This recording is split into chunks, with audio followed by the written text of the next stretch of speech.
As we wait here, Dongo, can you finish out these markers? Just put like another set of two.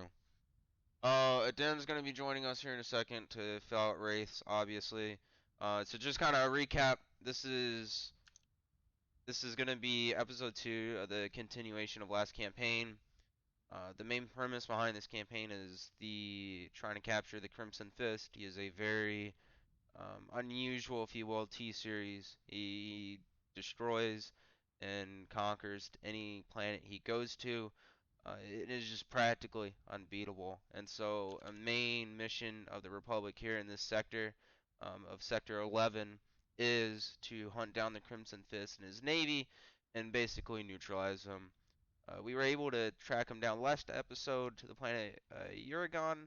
However, he sacrificed some of his fleet in order to make a quick escape, and that's basically where we're going to be tracking here for this episode for Otterox.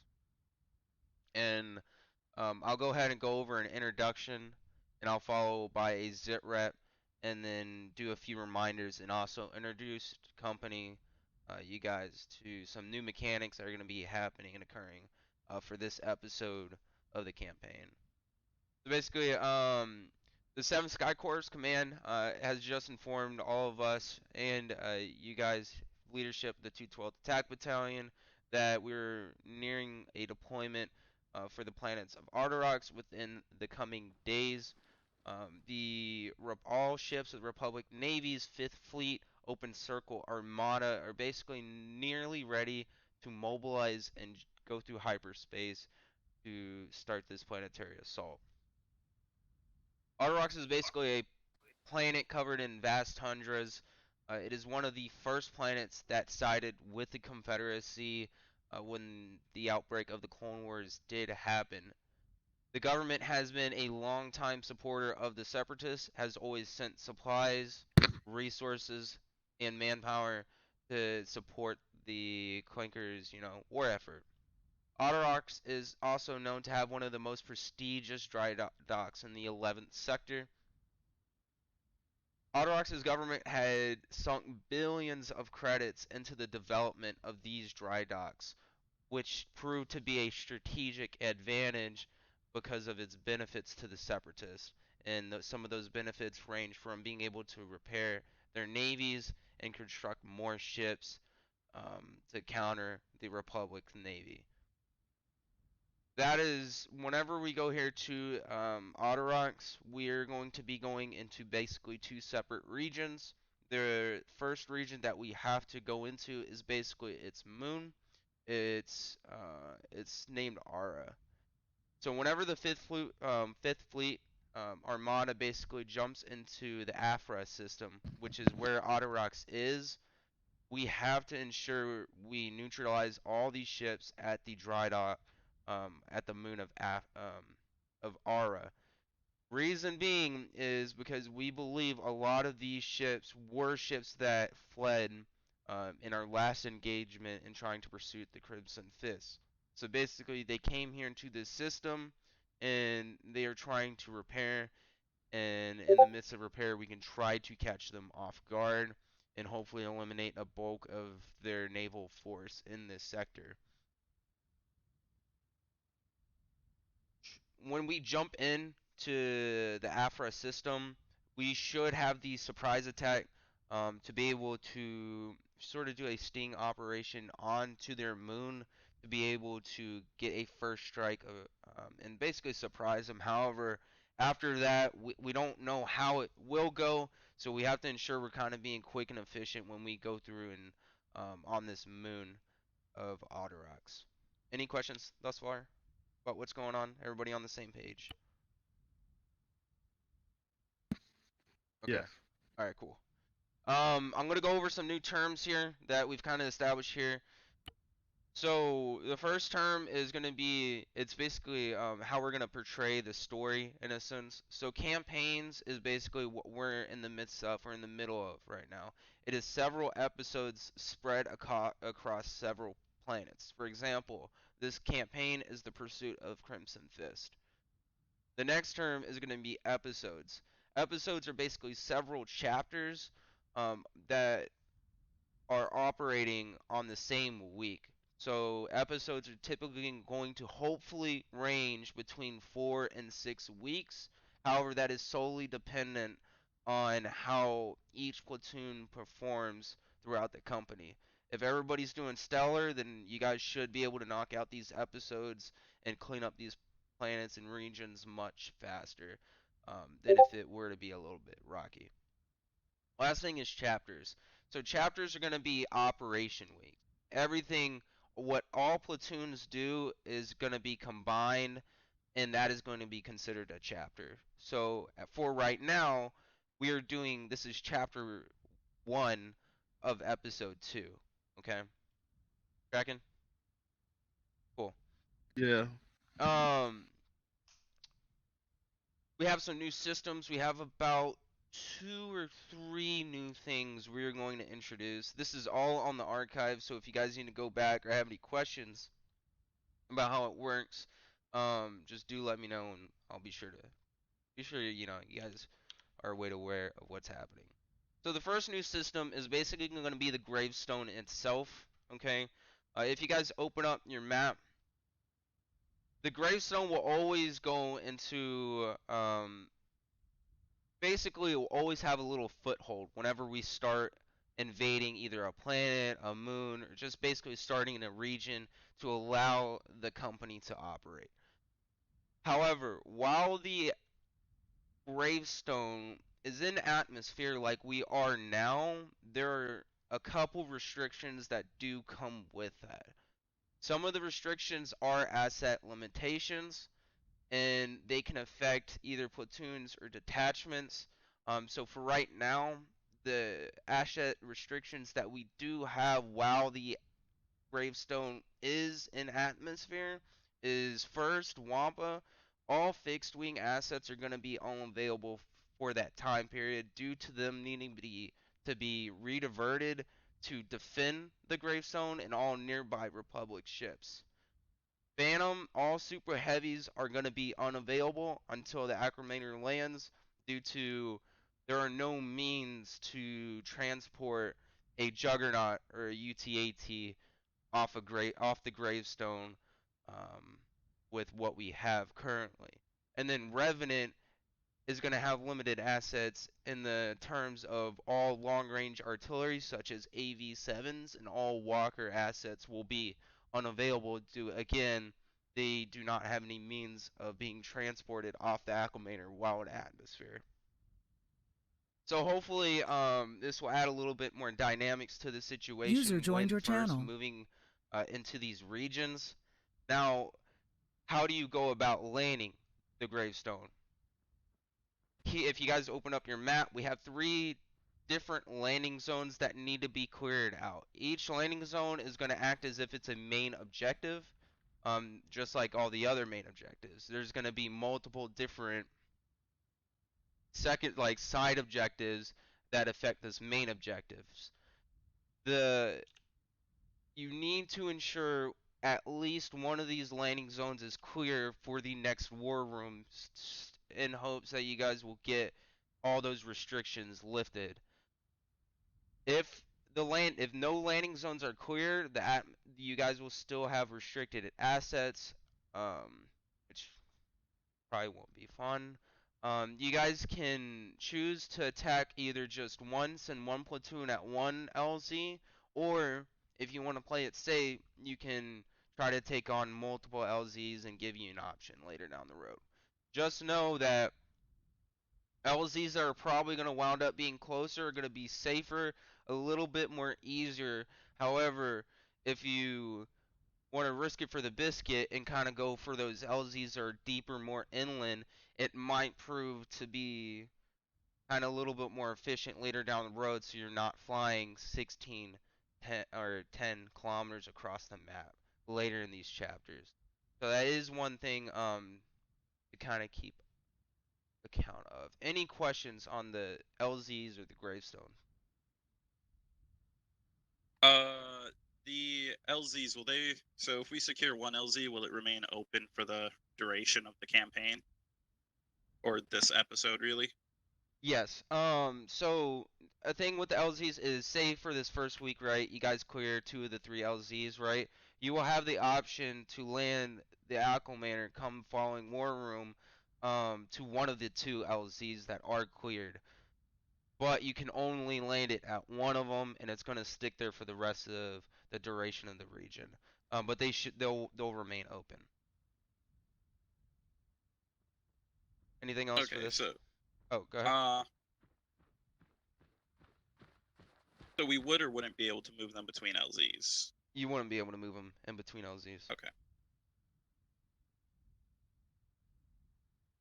All right. The next system that we're gonna be having is we're proposing gonna be implementing a system for this episode of the campaign. It is gonna be called reserves and casualties.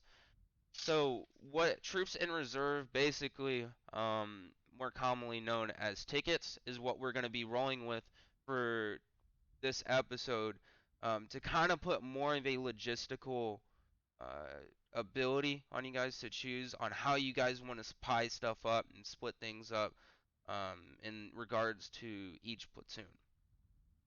A pot of reserves will be designated at the start of each episode for the entire company to utilize, and for this episode of the campaign, you guys will start with 1,000 reserves, for the duration of the episode.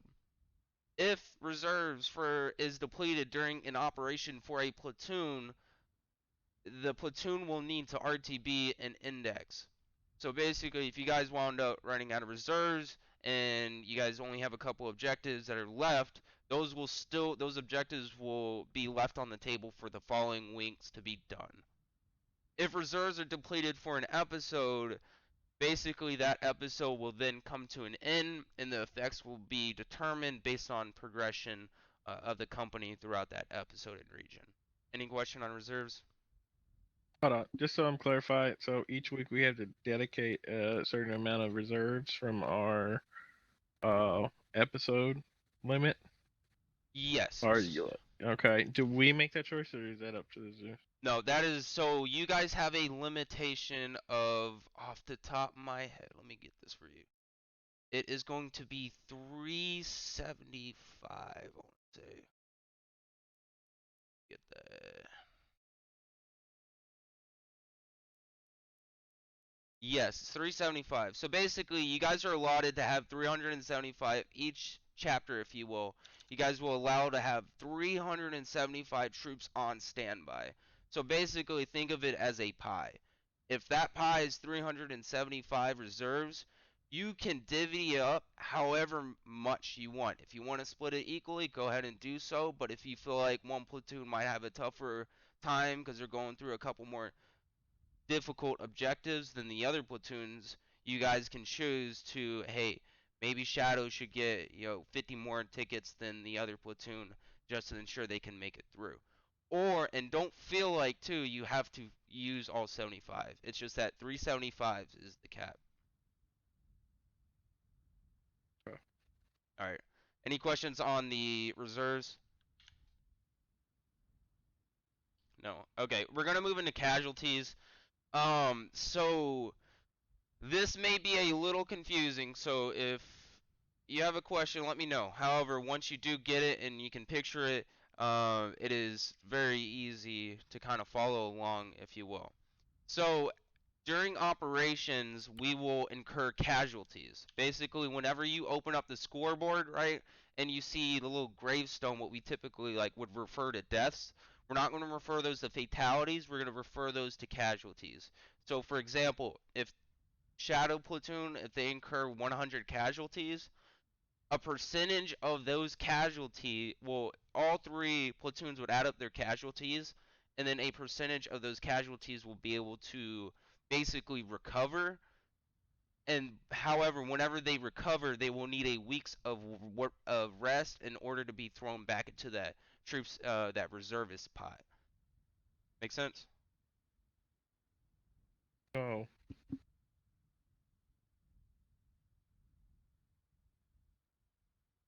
Is that a I question? don't get it. Yeah, no, I said no. I don't Oh, get it. okay. Let me One more see. time. So, Down at the bottom, I linked the page. It has basically like an example of the casualty system, right? And it says basically week 1, if you have 1,000, if you start with 1,000, right, and then you give 100 reserves to each platoon, that's a total of 300. But if all 3 platoons total incur 180 casualties, and 40% of those 180 are casualties, you'll be left with 108 can recover. So those 108 need a week's of rest, so in week 3 they'd be thrown back into the pot of available reserves.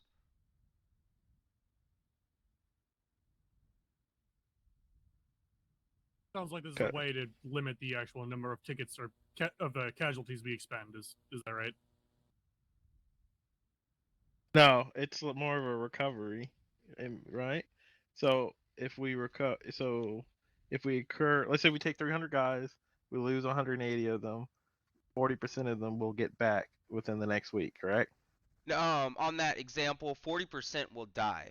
So basically 40% of those are fatalities, and so of the it would be 72 minus 180, which leaves you with the 108. So when after a week, those 108 can be thrown back into the pool to utilize for future operations. Gotcha. Okay. So it's kind of a recovery thing. So 40% of all casualties occur will die, right? Or will be eliminated off the board. Right, Whatever. that's for that example specifically. Above that, it's based off roll. So, for example, for next week, all the casualties for the 3 platoons this week will be added up, right? And then during next war room, you guys will be able to roll, and depending on that roll will dictate how many are fatalities. And whatever is remaining, they'll be able to recover and then throw them back into the pool.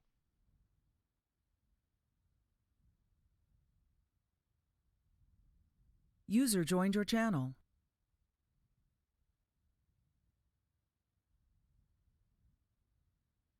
We tracking now? No, Okay. but I'll pick up on it later. Okay, yeah, that's fine. Yeah, I know it's really confusing, but once you get it, like you'll be able to kind of picture it. But yeah, we can talk about it later. So yeah, those are all the new things that we're going to be implementing for this week. It's basically just the grave zone, the gravestone with the landing zones, the troops and reserves, and then the casualty system.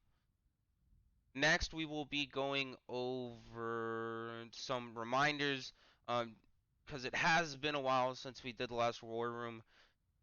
Just know that IRL time does not take precedence over campaign time.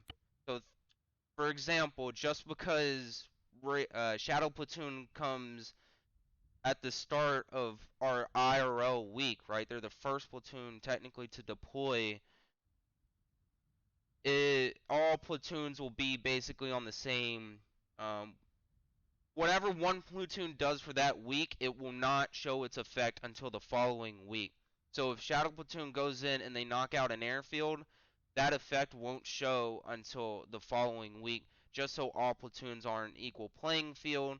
So maybe one platoon doesn't typically get to do all the fun stuff. They're typically left with maybe they have to do AA all the time and whatnot. Make sense, guys? Okay. Um, yeah, objectives do not have effects on platoons until the following week, like I just mentioned before. And then we're going to go ahead, if there's no questions, we're going to go ahead and just dive right into this kind of region here. This is the moon of Ara, if you guys want to open up your maps right.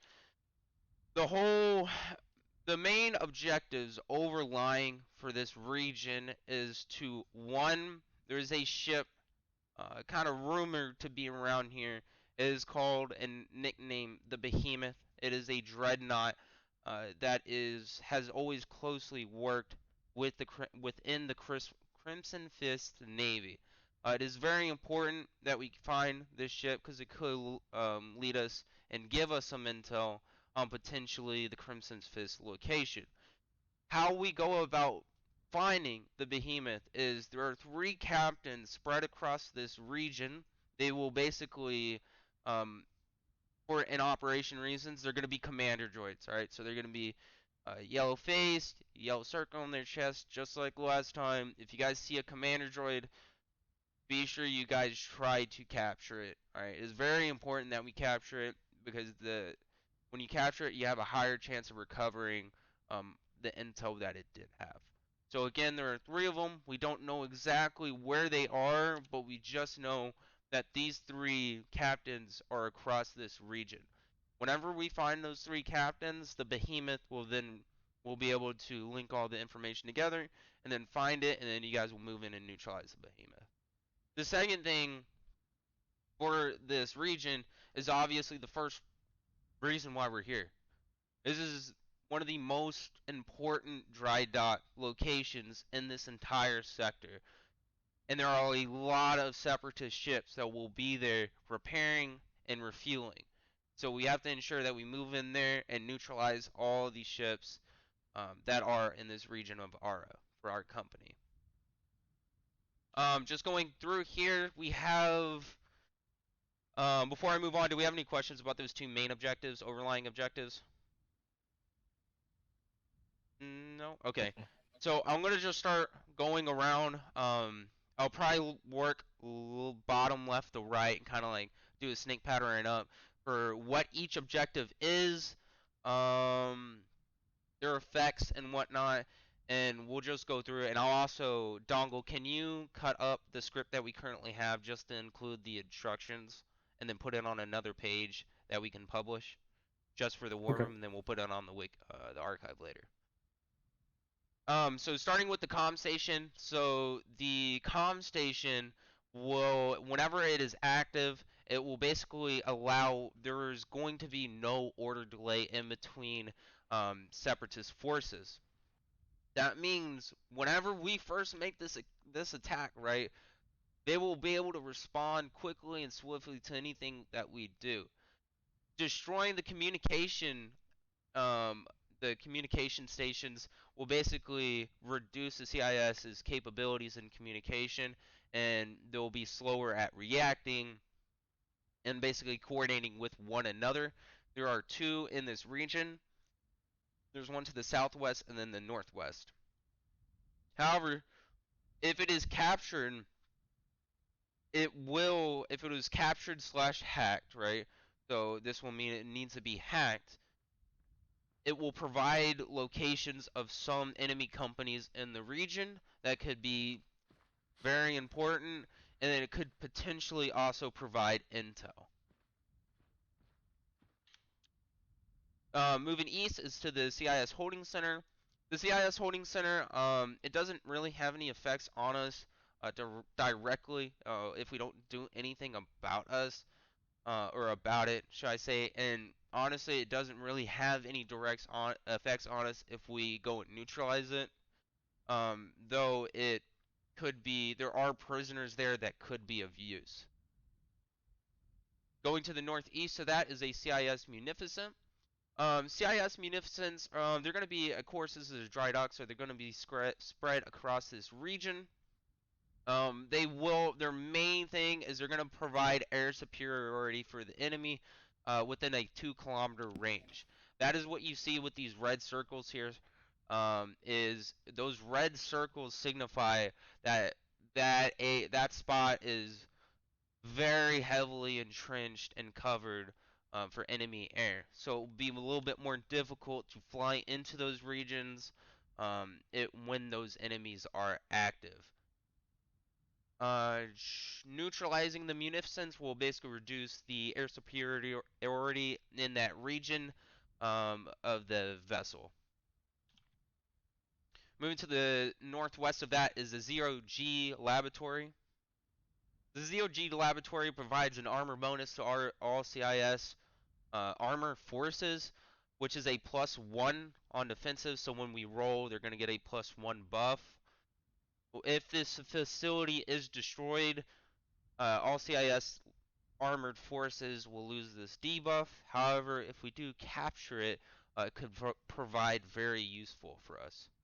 Moving to northwest of that is the central hub. The central hub Basically, it communicates with other objectives, coordinate defenses.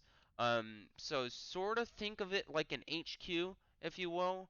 Uh, Whenever this is active, if ARF is on and in deployed to any objective, they will have a -1 to their recon.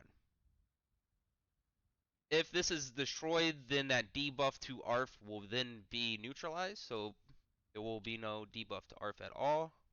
Moving to the southwest of that is the 0G Maintenance Center. 0G Maintenance Center is basically CIS light ships will be rearmed and capable of bombardment of Republic forces near the AO. And if it is destroyed, it will prevent CIS forces from repairing light ships. To the north of that is the Mineral Harvesting Center.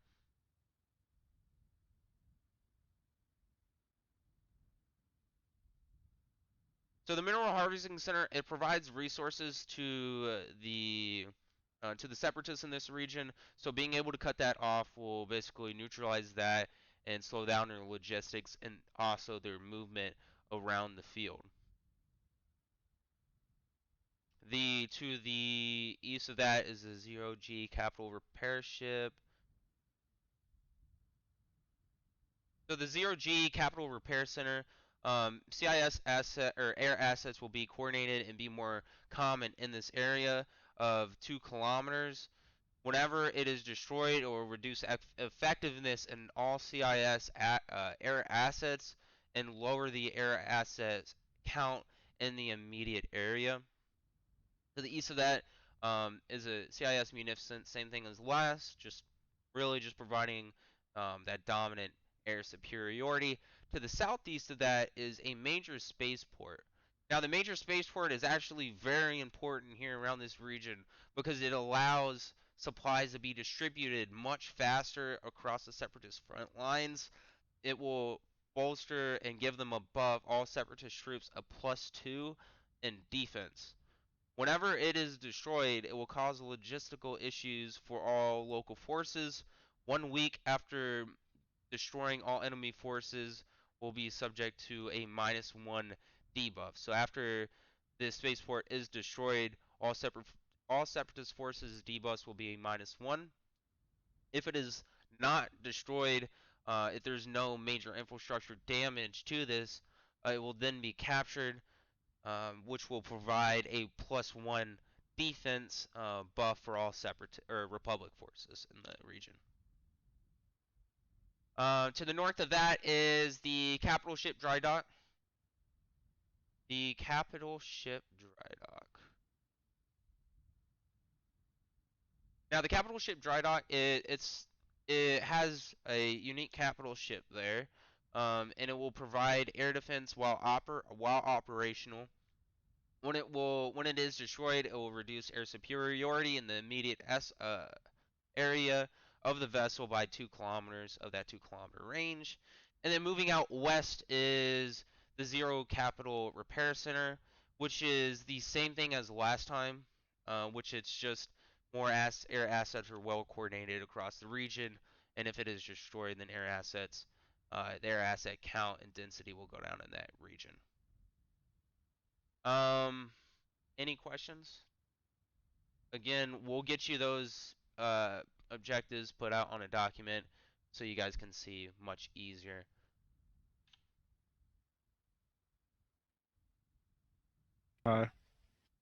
Other than that, you guys, we're gonna go ahead and if there are no questions, then we'll move into company planning.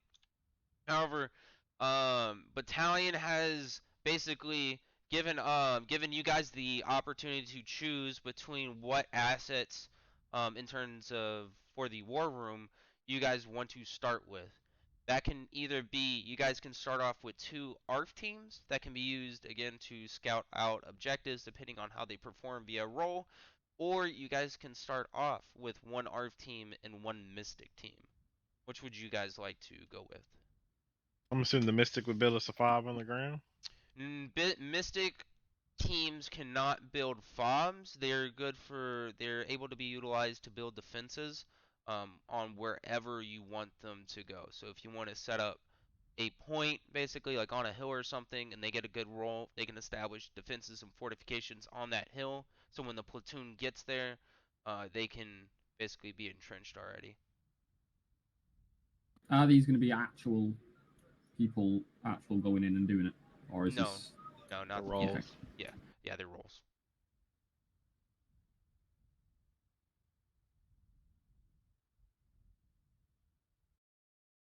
Okay.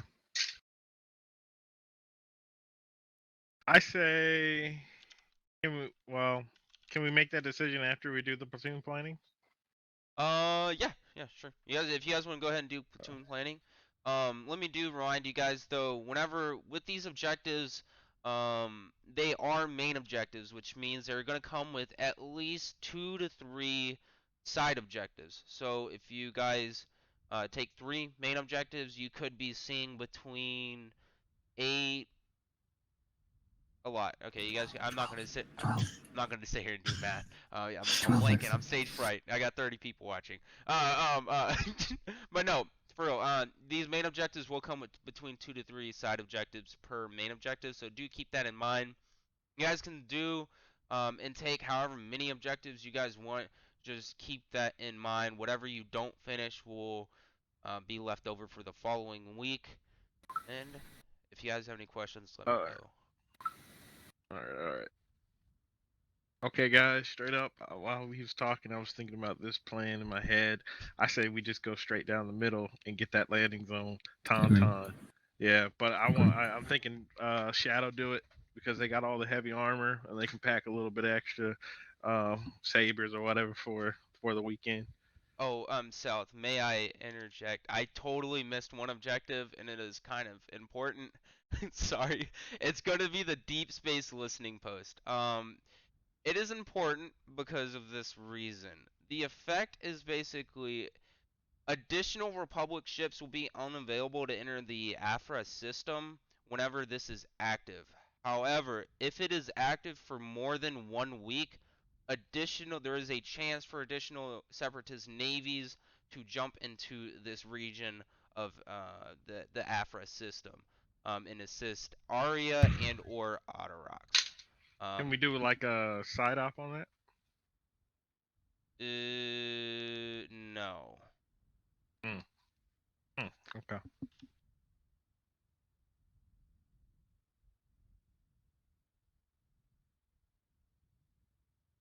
But yeah, y'all go ahead and plan. All right. I say we punch a hole straight to landing on Tauntaun though, and then we build our plans around that.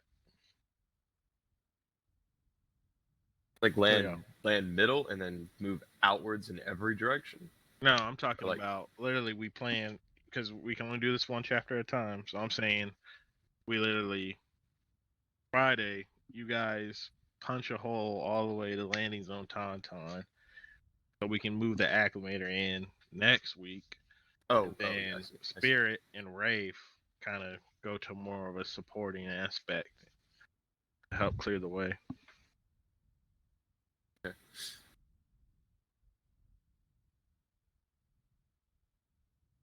Yeah. But that's just one idea. I don't know what else y'all thinking.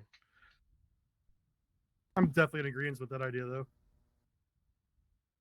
My my idea was take Sarlacc to the west, and then push out from there, and potentially set up. Because if memory serves correctly, we can set up fobs like during our ops, and then use those as further deployment. Right, Legacy? Correct. So if a platoon establishes a fob during their operation, like usual, they will be able to utilize it. However, other platoons will not be able to utilize that same fob until the following week. So Shadow can't build a fob for Chapter 1 and expect for Wraith and Spirit to use it because they won't be able to until the next week. It would have to be. I mean, So if we establish a fob in Chapter 1, only Shadow Platoon can use it in Chapter 2, and then in Chapter 3, it's available for everyone, right? No, if you guys establish a fob during your operation, during Chapter 1. You guys can use it during Chapter 1 as you guys please. However, Spirit and Wraith will be able to utilize it during Chapter 2, and they can choose to deploy there. Oh, I mean that kind of changes things then. So if we take Sarlacc, we can literally just task Shadow or Wraith or Spirit to establish a fob where landings on Tauntaun or near that one is. And the red circles, what are the red circles again? I apologize.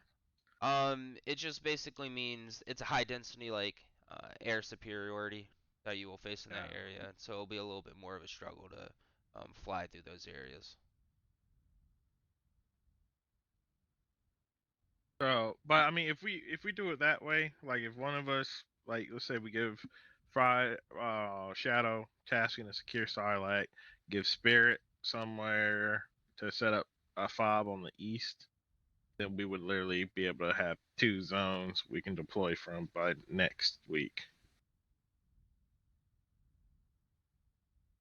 Then in that Yes. case, how many objectives do you want Shadow to be taking then? In that case, we're pushing towards Sarlacc, getting it secured. Honestly, y'all could simply just take 2. To be honest, Yeah. right here, just right that. Oh, sorry.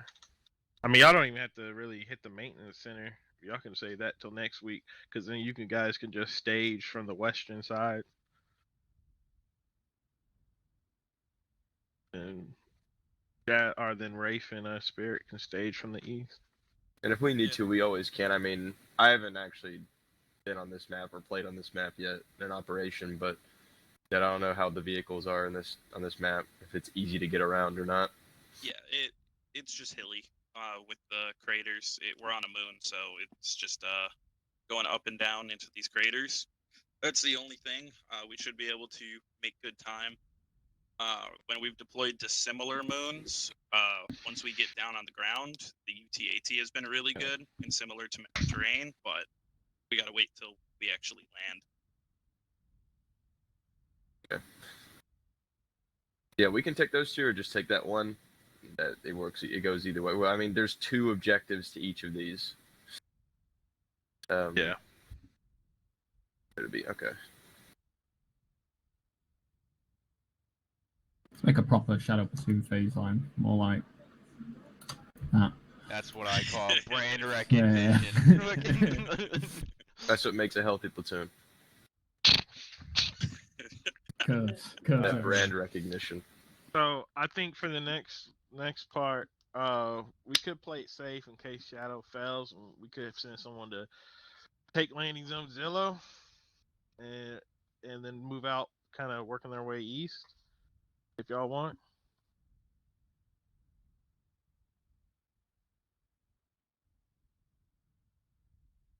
Or we do something else. So it'll look like a little something like this. That, and they're working away. I don't think they're going to be able to take the Magnificent by themselves, to be honest. So I don't think that'll work.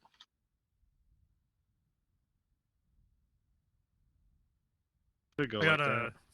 some personal intercoms from Wraith Lead. One of his desired objectives decently early on is the spaceport, being able to limit enemy CIS reinforcements in the area pretty early on, so we don't have to deal with that later. Spaceport. A major spaceport. Eastern side could make a break for it, hit the 0G laboratory, and then make a break for the spaceport. Okay, yeah, we can do that. And then y'all can also set up a fob there on that east side too. Yeah. Yeah, that would definitely be advantageous. Then Spirit, we'll keep it. Can you change that into a red line for me? And Spirit, we can just take the Magnificent. Legacy. Yes, Pontoon Commander. Yeah.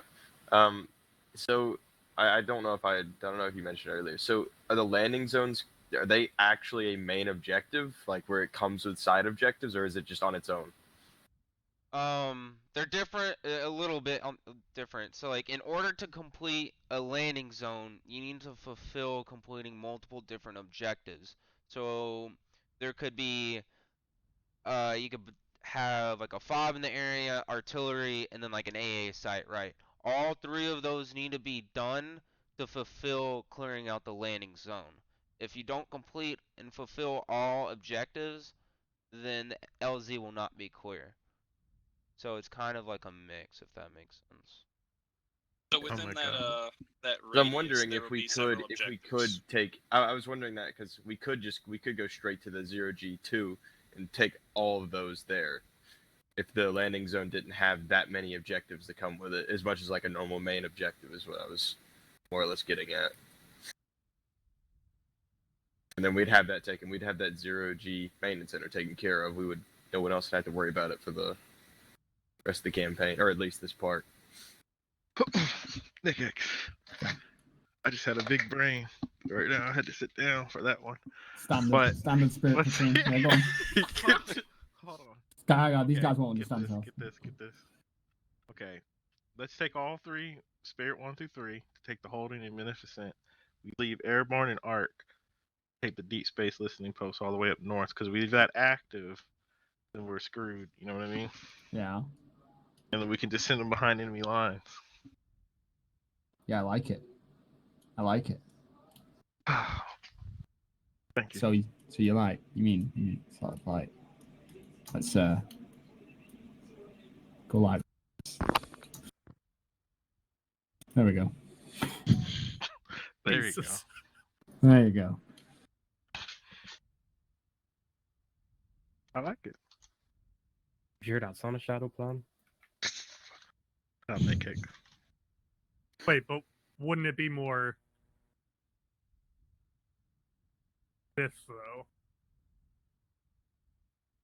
Do the same one. Why'd you draw Yeah, but now it's backwards blue. Backwards 3? It's a B for a bus and plan. You should know. It's a great idea. I like How it. is it Let's a do it. backwards B? Let's do it. Danny has some largest numbers, yeah. Could you guys do that, Wampa?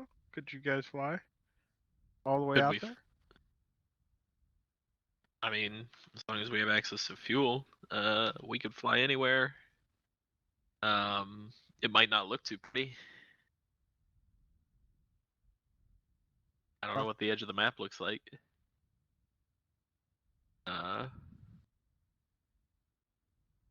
Yeah. I mean, you could always like in terms of Wampa, you could always sort of avoiding all of the Yeah. difficult I mean, bits. if we fly high enough, we don't have to go that far off the edge of the map. No. We do it real covert like. We do a little hey ho in there too. Dropping like 16 dudes out that way.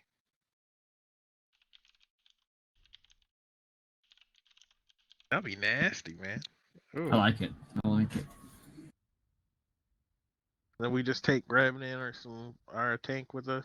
Maybe Revenant or Recon Saver with us. I do wish you'd let us do that as a side up legacy.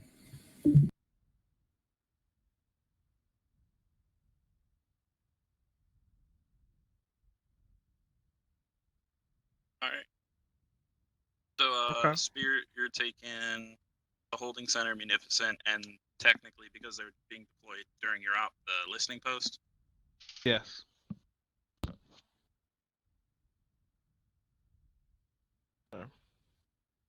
I like it.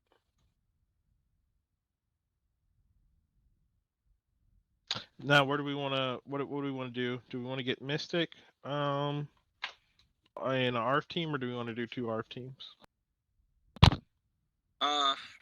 I'm more in favor of 2 ARF teams. I don't know. Like, there's some elevation on this map, but it's a bit like wishy-washy in my opinion. Yeah, it really wouldn't be much of a help to us anyway. So it'd be, in my opinion, a bit hard for Mystic to like set up like a defended Overwatch point. Okay. So then let's go ahead and do the 2 ARF teams. Where do we want to deploy them? I'd say deploy one definitely over to Sarlacc, see what Shadow's going to be in for. I was thinking 2. I want to put on the spaceport because we capture it without destroying it. It's going to help us rather than just knocking it out. Agreed. Okay, so Spaceport and Sarlacc Pit Legacy. We're gonna send the ARF teams there. Alright, which one you guys want to roll for first? Who feels Sarlacc. lucky? Sarlacc. Alright. Go ahead and get this roll real quick. We are about to Oh. find that there are laser gates. Let me blow on the dice. Go ahead. Okay. Poltergeist was captured. Poltergeist was captured. I They've swear to all God, they tell me died. there's another door, I'm gonna lose it. Poltergeist has all died because they didn't even make it out the hangar. A lat blew up. They got ran over by a phantom. Alright. Phantom ran them over in the acclimator. Get my sheet here. Our rolls. Alright, we are going to be rolling a d20 for this. And let's go ahead and look at this real quick. Some real nerdy shit up in here. Alright. Go ahead and hey, do we typically I'm not a nerd, like I mentioned last episode, South, but do you typically say what's the minimal roll they need to get beforehand or no? I don't know. It depends. Do you want to be a dick or not? Just say. You can just say the DC, like beforehand. Okay, alright. Hey, we're gonna go ahead and call this one uh let's say 12. Alright, a little bit far out, kinda out in the open, don't have too much recon over there. It's behind enemy lines. Got a tough air zone over there. A lot of AA. So let's go and roll this. If we get a 12 or better, we'll be sitting pretty good. All right.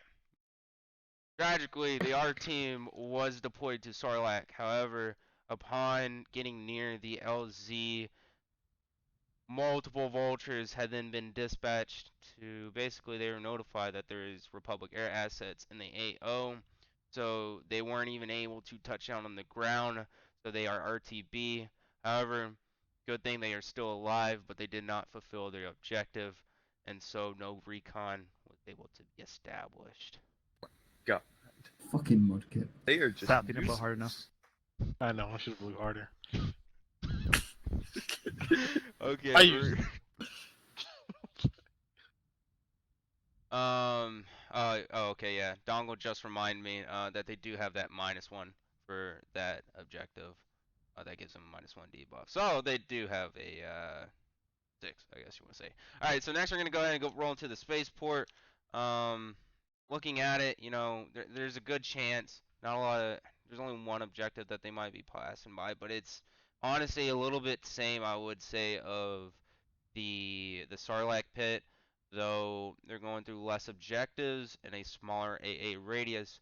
And seeing as this objective is sort of down in a crater, it could prove to make this job a little easier than Sarlacc was.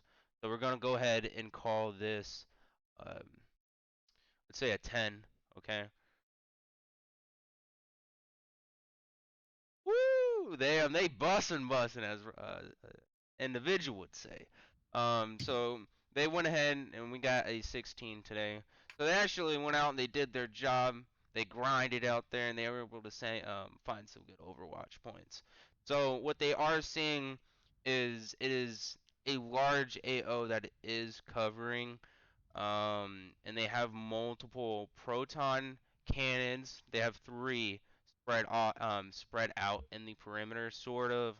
What color have we not used? Yellow. It's sort of like a triangle in the sense they have one over here, and one over here defending the areas. Those are proton cannons again, so do be careful.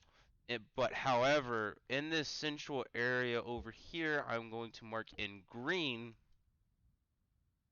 They have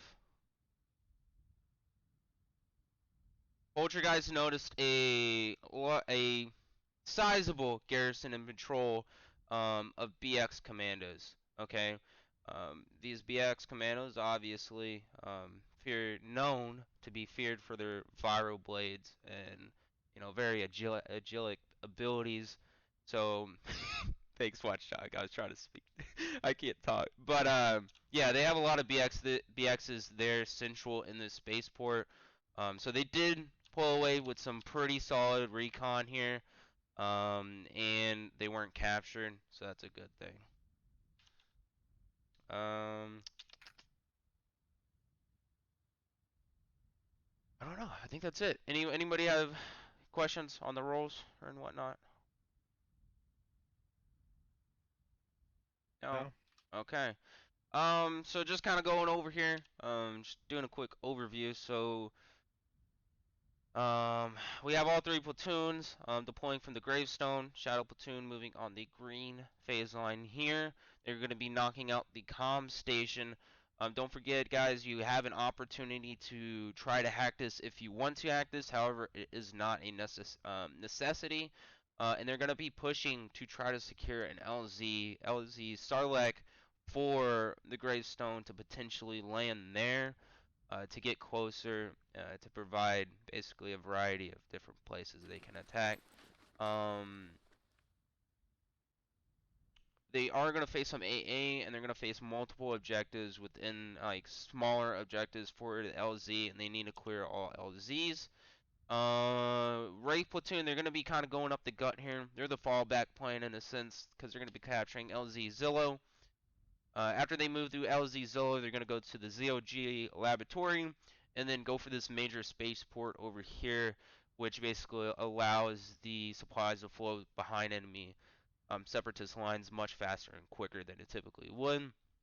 ARF was deployed here, got some successful recon with 3 different proton cannons, and then BX commando patrols central in the city, or in kind of that objective area. Last thing is we got Spirit doing a pretty actually I kind of like this plane a lot. They're pushing here into the CIS holding center. There's nothing really to gain or lose here if you guys ignore it or not. However, there are potential for there to be prisoners that could prove to be useful down the line.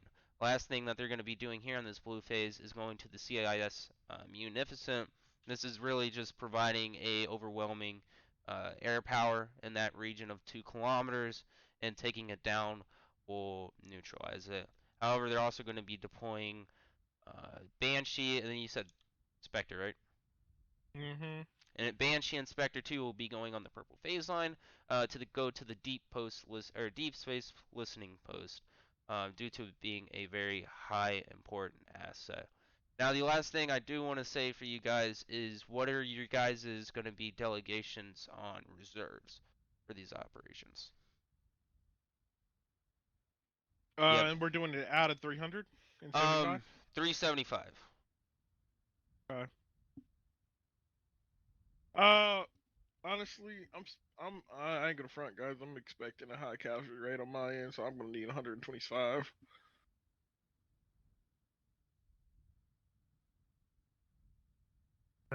Wraiths looks like there's going to be a bit challenging, especially with that major spaceport. So we'll probably need the 125 at least as well.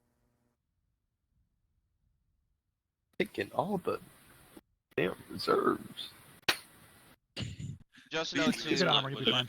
Yeah, But just- hey, guys, we gotta leave a little bit though, because we're not gonna get all of them back. You know what I mean? The casualties. So they're gonna be. Actually, never mind. I don't even understand that system. So, is it out of the 125 we use? Are we gonna be able to utilize this same 125 next week, minus the casualties? Yes, yeah. So whoever whatever amount is left over automatically gets thrown back into the pot for the next Okay. week. Yep. Okay, cool. Lucky, I might as well take the 125 too then. Yeah. 100. If you guys do 125, that is an equal split between the 3 platoons. Just so you guys know. I was gonna Makes sense. say We'll take 126. Sorry, Battalion said no, not enough laughs. Then let me Due to get budget let me get cuts. 150, and then Rafe can take 100. What? I mean, if you don't want a spaceport, I guess. Hey, listen, you showed up late, right? We've Those already proton decided. cans are gonna fucking wipe us out. Yo, You guys are Chef, pissed First at us. comes, first serve here. I was gonna say Shadow can take 100. We, in my opinion, may have the Are good. lighter line at the minute. Oh, He's dang. implying we're So better. you think it'll be a breeze on your end? Give us, you know what? We're not taking reserves. It's one life off for Shadow. We're- Just open up the hangar and we're just start gonna firing. say, You know, you I go kind ahead of and want to take live on the 75. edge today. Okay. But yeah. Okay. Well, then Spirit will take 150, then Rafe 125, and Shadow take 100. Sounds reasonable. We also gonna choose deployment times, or not gonna bother Yes. since we're on a moon. You can choose deployment times. Because I do believe I can't remember correctly on this map. I don't think it really fucking matters, but it might. I don't know. We can test it out if you guys want. Yeah. Go ahead and do a little Um, recon here. We could do a night raid, really. But Nick X hates night raids. I fucking hate night ops. I fucking love night raids. I so- fucking despise them. Night op campaign. Exciting. Yeah, at least Night it's not a op jungle. onlys. Oh. Oh my god! What? What is going on? Yeah, No, lights it like turned on. literally stays. Wait, hold on. Oh, Okay, no, it What does. It gets the dark. fuck? There's a dark side of the moon. Okay. Okay, There's. That's there is indeed a dark side of the moon. It turned on Discord it's live. definitely not in here It's though. definitely Yeah. not tight. It's the lights. Please turn the vendor and lights up. Yeah. Oh my god, that is pitch black. God's flashlight going through the bridge. Alright, alright. Alright. Yes, you can do night ups. Yes. Okay. Damn, that is pitch black. Nah, we'll come in at like 7 a.m. Damn, y'all said. The order we deploy our each platoon in will affect the other platoon, correct? No, No. simultaneous. Okay. It's just So, really, it's just anything- timing and whatnot. Yeah. About it. Got it. Is there any benefit to deploying at night versus a day? Not being able to be seen as easy. Yeah, we can go ahead and make that one. I mean, deploying during the day obviously it makes it easier on your troops a little bit, right? Because they can't see what they're fighting, they can see where they're flying and whatnot. However, the enemy can do the same exact thing. If you guys do decide to deploy during the night, the enemy will be a little less unaware. So you guys can come up with this surprise attack and whatnot. While it is night, if that makes sense. I don't know if there's like any organic on here, but if they are using organic troops as well, then probably they'd be asleep at that time, so it may be easier to ambush them. But I don't know what the layout is right now. I'm assuming it's only clankers, but you know. They got Space Taliban up here too.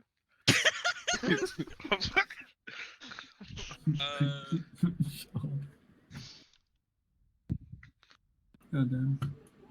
Charger, do you got a preference of time?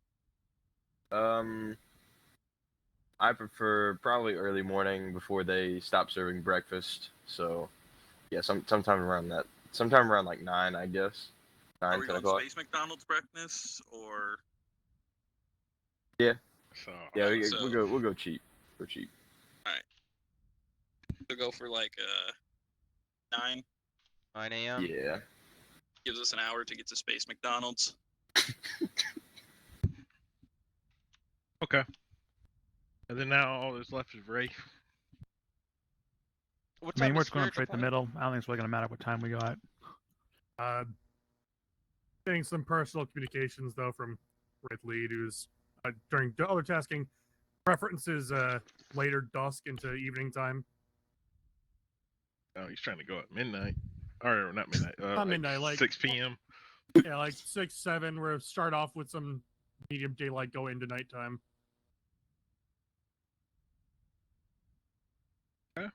So 6 That'll or work. 7? Let's go 7.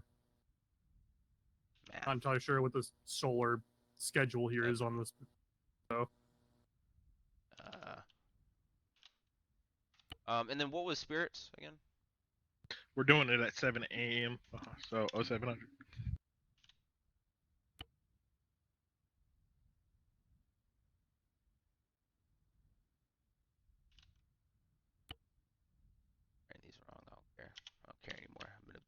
chat.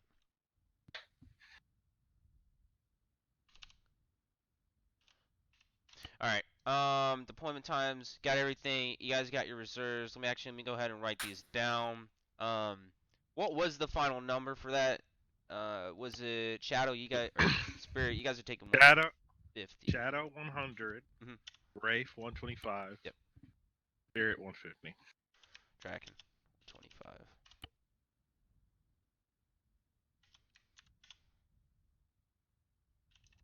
All right. Cool. Any other questions as we go ahead and close this off? And take a couple pictures here.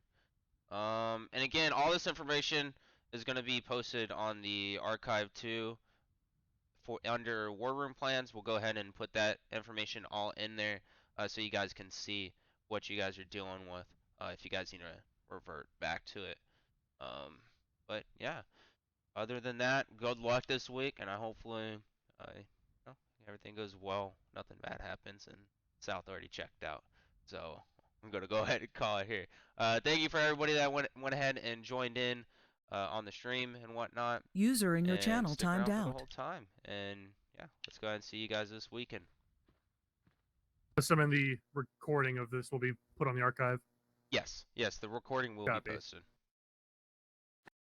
Oh, fuck.